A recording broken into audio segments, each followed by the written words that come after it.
Olá pessoal, comandante Leonardo Matos aqui, Conexão Geo número 267, sexta-feira, 5 de janeiro de 2024, desejando a todos vocês aí um excelente ano. Infelizmente a transição de 2023 para 2024 não trouxe grandes melhoras no quadro internacional, pelo contrário, essa semana a situação lá no Oriente Médio bastante tensa. E é com essa notícia que iniciarei esse primeiro Conexão Geo do ano, mas antes, lembrando a vocês que o nosso Conexão Geo, todas as sextas-feiras, disponível no YouTube, Spotify, Apple Podcast, a partir das 6 horas da manhã. Vocês, se por acaso ainda não seguem o canal no YouTube, sigam lá, deixem seu comentário, se gostaram, deixem o seu like, compartilhem com seus amigos, isso aí ajuda a impulsionar o canal e a divulgar essa minha tentativa aí de melhorar a compilação da geopolítica internacional, todas as sextas-feiras, já a partir das 6 horas, disponível para vocês. Bom, voltando para as tensões no Oriente Médio.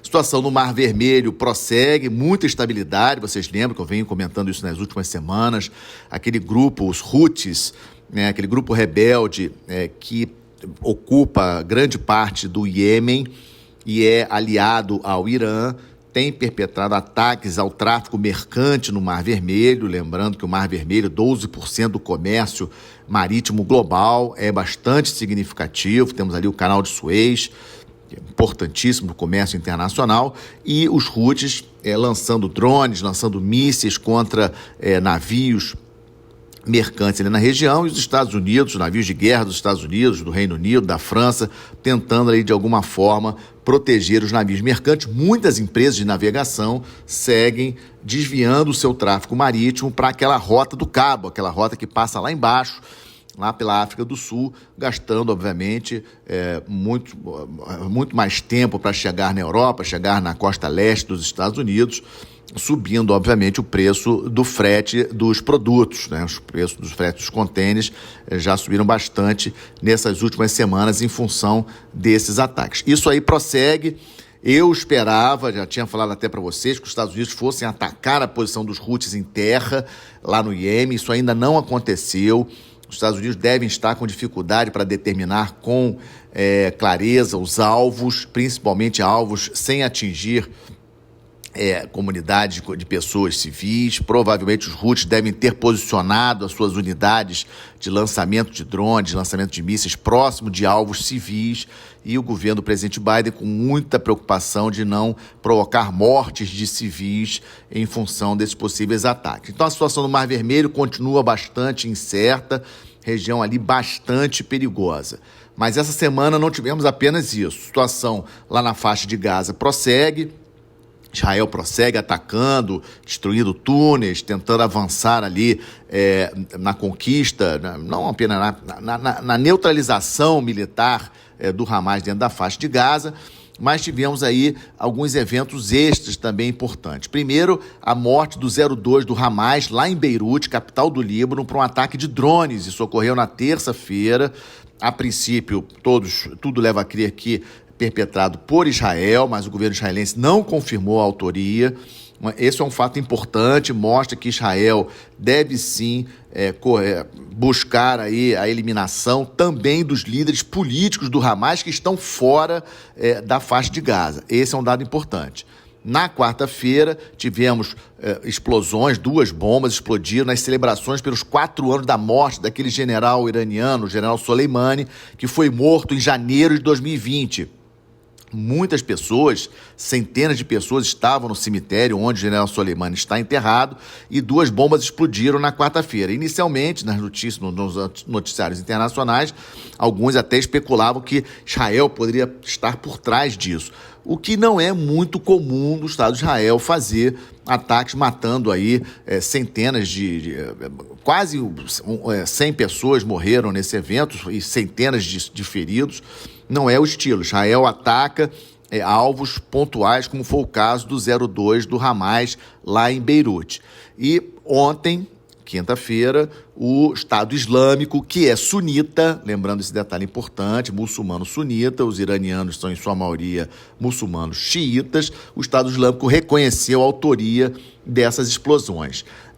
Lembrando que o Estado Islâmico lutou contra o regime do Assad na Síria. O Assad é alauíta, que é um ramo do xiismo, ou seja, o presidente da Síria ele é ligado ao Irã. O Irã apoiou desde sempre o governo do Assad na Síria contra o Estado Islâmico, né? Então, esse é um dado que explica por que do Estado Islâmico ter aproveitado esse dia, né, essa concentração de pessoas lá nessa cidade iraniana, onde está enterrado o Soleimani, para perpetrar esse ataque.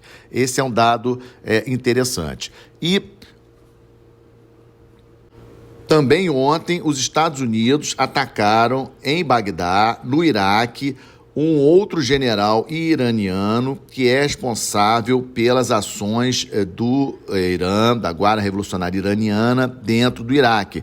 Vamos lembrar que os Estados Unidos ainda possuem 2.500 militares dentro do Iraque, dando apoio às Forças Armadas iraquianas, principalmente no combate ao Estado Islâmico, e 900 militares também na Síria. Então, mais uma morte de um militar iraniano que operava fora do Irã. Então, fica a dúvida. Obviamente que o governo iraniano fala que vai retalhar. O Hezbollah, que era aquele grupo xiita lá no Líbano, não retalhou até agora a morte do 02 do Hamas lá em Beirute, capital do Líbano. Havia uma expectativa de que talvez o Hezbollah pudesse reagir, mas a situação econômica no Líbano está muito ruim, né? Eu acho que o Hezbollah ele não está querendo guerra diretamente com Israel, porque a situação no Líbano é muito precária. E o Irã também ficou numa posição complicada. Como é que o Irã vai reagir à morte de mais um chefe,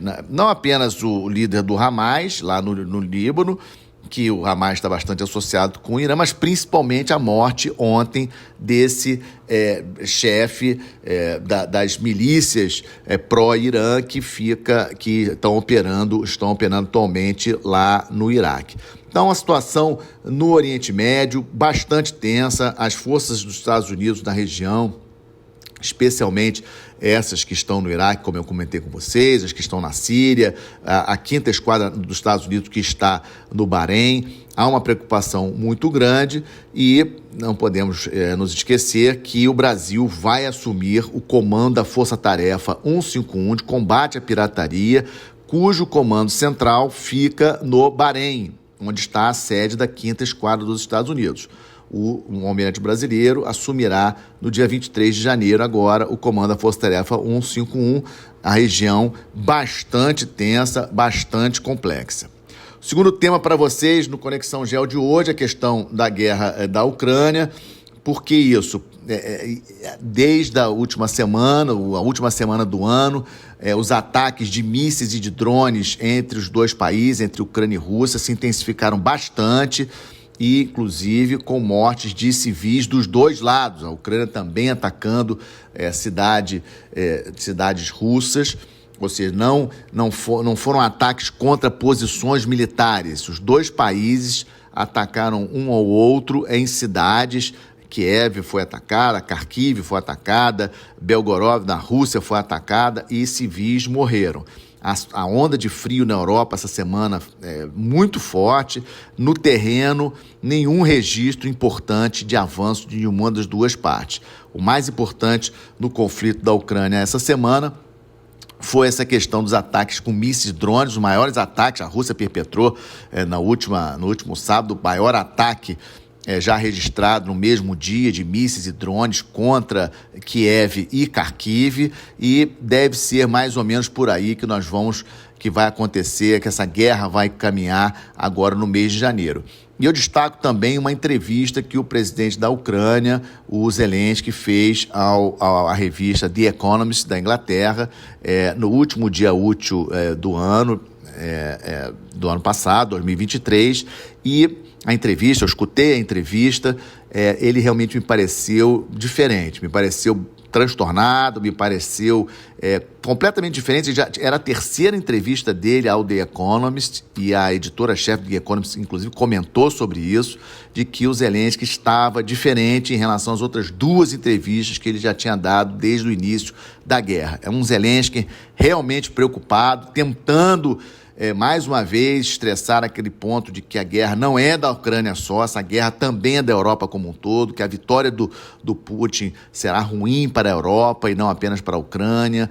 E o Zelensky não estava o mesmo Zelensky das outras duas vezes, mostrando que realmente a situação da Ucrânia bastante preocupante.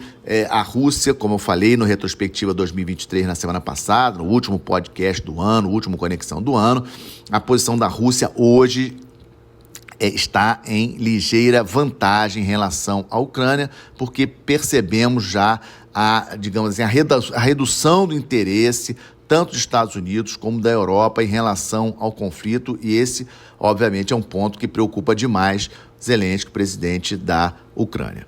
Estamos de olho, também comentei no Retrospectiva a primeira eleição importante de 2024, as eleições em Taiwan. Elas vão ocorrer no dia 13 de janeiro e as últimas pesquisas, e lá em Taiwan não pode ter mais pesquisa nos 10 dias antes da eleição, a eleição vai acontecer no dia 13, e o último dado que nós temos de resultado de pesquisa aponta que o candidato da atual presidente, a Tsai, que conseguiu 2 mandatos, está completando seu segundo mandato, deve vencer as eleições. Ele está com 36 pontos percentuais, enquanto que o candidato do partido Kuomintang, que é um partido mais favorável à China, está com 31. Não é uma grande vantagem, obviamente que isso pode mudar nos próximos dias, mas o candidato do partido, da situação, da presidente que está no poder, deve sim vencer as eleições que ocorrerão no próximo dia 13.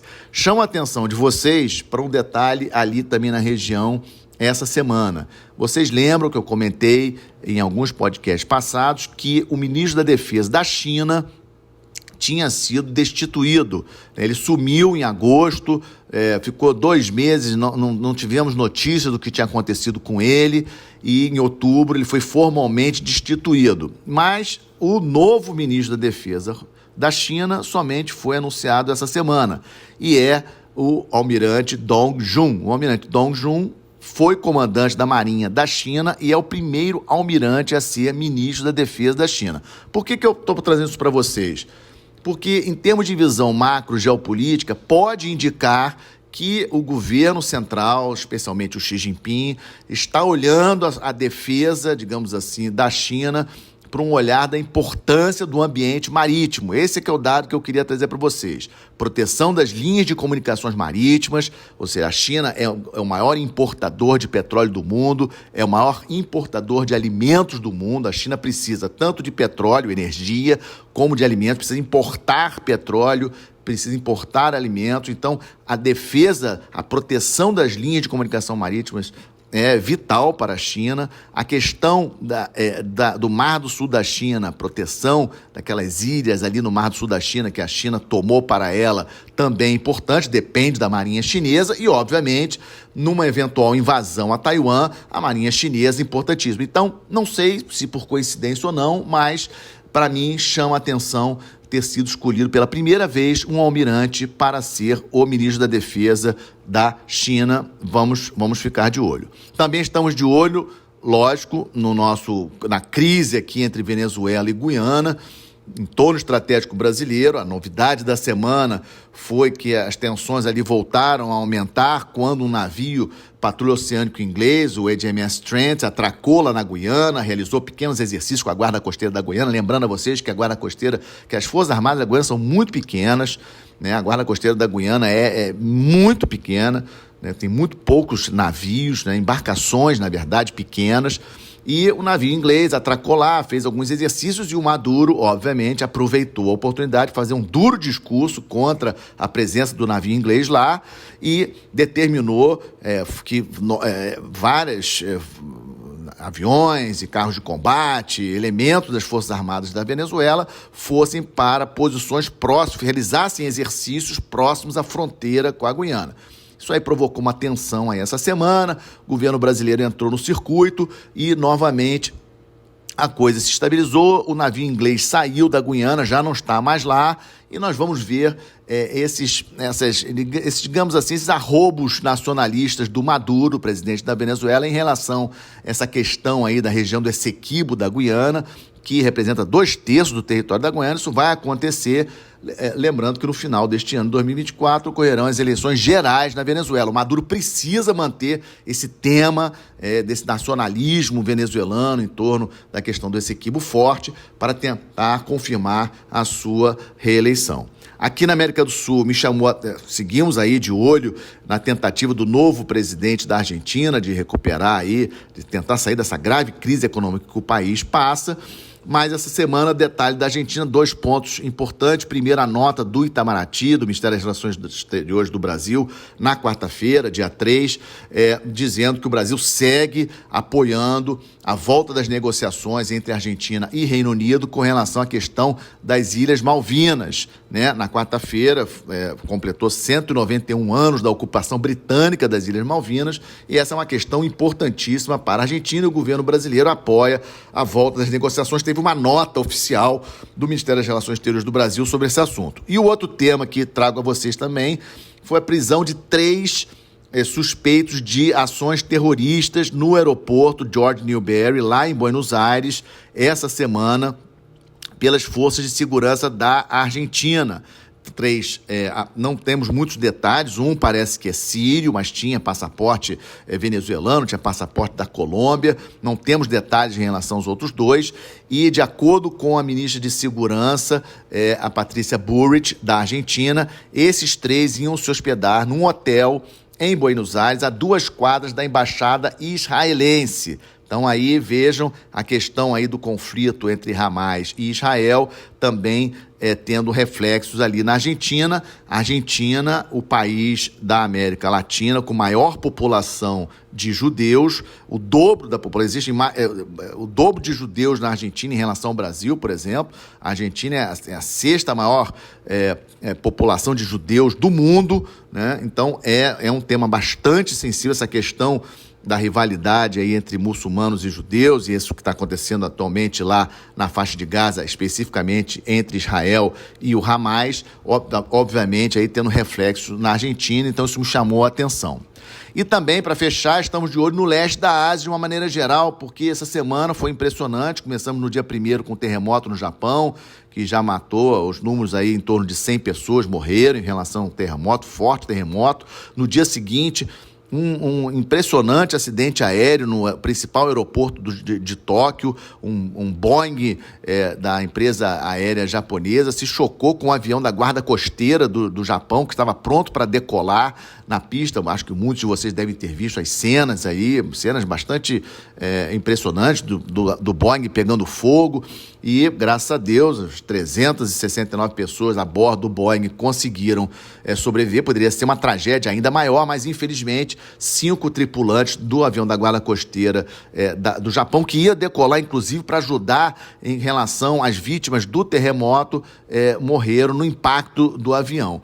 E também ali na região, outro evento de estresse foi o atentado contra o líder da oposição na Coreia do Sul. A Coreia do Sul vai ter eleições parlamentares em abril, e o líder da oposição, do partido de oposição, foi atacado por um louco que o esfaqueou, e ele teve que ir para o CTI do principal hospital de Seul, e apenas ontem conseguiu, depois de uma cirurgia com êxito, ele conseguiu sair do hospital. Um ato de violência impressionante na Coreia do Sul. Coreia do Sul, um país cada vez mais importante no sistema internacional, uma das maiores economias do mundo, alta tecnologia, e um evento bárbaro como esse, é impressionante tudo isso acontecendo essa semana. E eu fecho o nosso Conexão Gel, primeiro Conexão Gel do ano, 267, e a boa notícia que trago é de 2023, porque me dei conta, alguns de vocês até me chamaram a atenção, em mensagens privadas de que, quando eu falei na retrospectiva 2023 do entorno estratégico brasileiro, no final do meu podcast da semana passada, eu acabei não falando da Antártica. A Antártica faz parte do entorno estratégico brasileiro, América do Sul, Atlântico Sul, costa ocidental da África e Antártica. Acabei não falando da Antártica. Então, trago a questão da Antártica aqui no Boas Notícias desse Conexão Geo. Nossas pesquisas prosseguem lá, o Programa Antártico Brasileiro prossegue na nossa Estação Antártica Comandante Ferraz, com muito sucesso. É uma estação moderníssima, foi reinaugurada em 2020, uma estação fantástica. Mas eu chamo a atenção para vocês que o principal evento de 2023 em relação à Antártica, na verdade, foi no Ártico, porque realizamos a primeira expedição científica brasileira ao Ártico em julho de 2023, especificamente no arquipélago de Svalbard, que é um arquipélago que é da Noruega. Um grupo de cientistas da Universidade Nacional de Brasília, da Universidade Federal de Minas Gerais, realizou algumas pesquisas lá no arquipélago norueguês, e isso é muito importante para o Brasil, porque é importante estudar não apenas o que acontece na Antártica, mas também o que acontece no Ártico. O Brasil precisa estar na governança do Ártico também, porque o Brasil é um país importante no sistema internacional. O que acontece no Ártico pode vir a desdobrar para a Antártica no futuro. O Ártico não tem um tratado que protege o Ártico, como temos um tratado que protege a Antártica. Então o Brasil precisa estar de olho no que acontece no Ártico. E essa primeira expedição científica, para mim, foi o grande evento da pesquisa polar brasileira em 2023 e quis trazer para vocês aqui, não poderia deixar de comentar isso na retrospectiva na semana passada. Infelizmente, acabei não comentando, então comento hoje com vocês, desejando a todos um excelente final de semana, uma excelente semana. Até a próxima sexta-feira. Muito obrigado.